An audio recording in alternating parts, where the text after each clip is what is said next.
தொடர்ந்து தங்கம் விலை சர்வதேச சந்தையில் குறைந்து வருகிறது. இதற்கு முக்கிய காரணம் இஸ்ரேல் மற்றும் ஈரானுடைய போர்.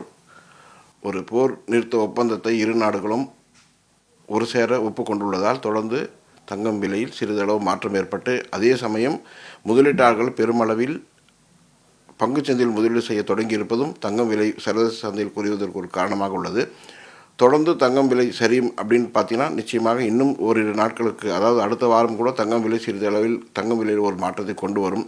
அதற்கு பிறகு பார்த்தீர்களானால் தொடர்ந்து மீண்டும் தங்கத்தின் மீது முதலீடுகள் அதிகரிக்கும். காரணம் என்னென்னா, சர்வதேச முதலீட்டாளர்கள் தொடர்ந்து பங்குச்சந்தையில் முதலீடு செய்வது ஓரளவுக்கு நிறுத்தப்பட்டு மீண்டும் அவர்களுடைய முதலீடுகள் தங்கம் பக்கம் நிச்சயம் திரும்பும். காரணம் என்னென்னா, அவர்கள் எல்லாம் ஒரு அளவுகோல் உள்ளது. அந்த அளவுகோல் அவர்கள் தாண்டிய பிறகு நிச்சயமாக அவர்கள் தங்கத்தின் மீது மீண்டும் முதலீடு தொடங்குவார்கள். அப்பொழுது அடுத்த வாரங்களுக்கு பிறகு தங்க விலையில் மீண்டும் ஒரு மாற்றத்தை ஏற்படுத்தும். அது மட்டுமல்லாமல் தங்கத்தை தொடர்ந்து வெள்ளியின் விலையும் சிறிதளவு சரிந்து வருகிறது.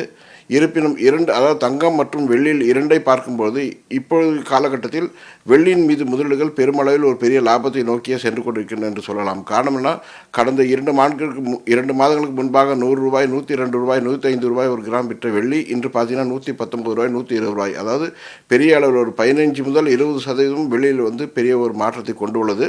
தங்கத்தை பொறுத்தவரை வெறும் 6 முதல் 7% தான் இந்த 2 மாதங்களில் தங்கம் விலை உயர்ந்துள்ளது.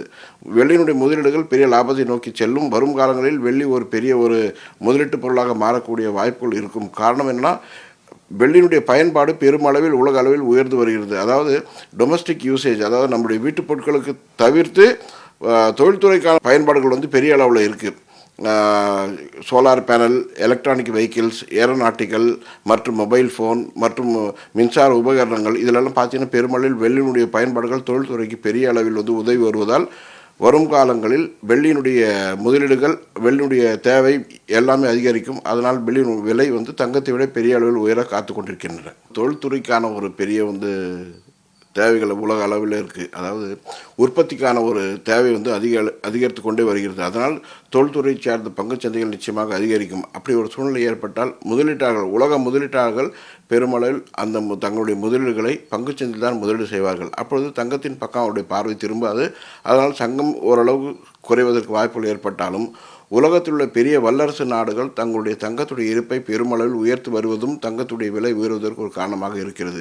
காரணம் என்னென்னா, வரும் காலங்களில் தங்கம் ஒரு பெரிய ஒரு மாற்று சக்தியாக, அதாவது பொருளாதாரத்தில் ஒரு பெரிய மாற்றத்தை உருவாக்கக்கூடிய சக்தியாக தங்கம் வரக்கூடிய வாய்ப்புகள் உருவாகும். அதனால் நிச்சயமாக அதனுடைய முதலீடுகள் அதிகரிக்கும். முதலீடு அதிகரிக்கும் பட்சத்தில் அதனுடைய விலை உயரும்.